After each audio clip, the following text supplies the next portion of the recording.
Alright, so welcome back to this video. In this video, I want to show you how to upgrade to Laravel 8. I am only going to walk you through the steps need to be done here. First of all, I want to state something important, that in the scenario you have developed some code yourself for this project.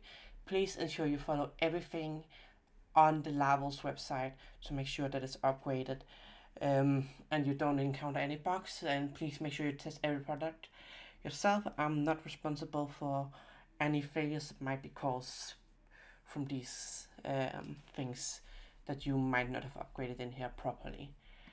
So starting off, what I have done is I've upgraded to the newest here in Laravel. So all you just need to do here would be to run composer update when you have changed the file here. On top of that, to make it easier, if you clone the project, this is just an outside fact, you can use session domain localhost here. I have added that here, so you just need to copy .env.example and configure it to your database preferred configuration files there.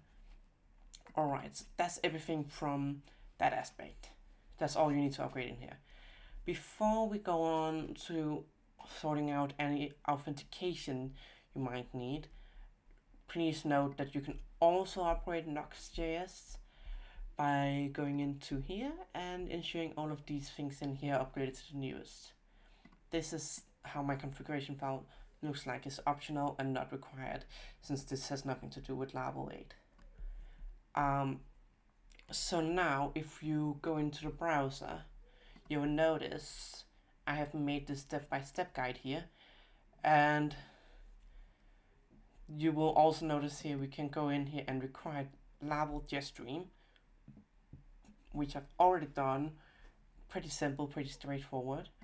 And then you go in and basically install Livewire, and in the case you have any bug, you can basically find this inside app providers, app service providers. You will be able to find that.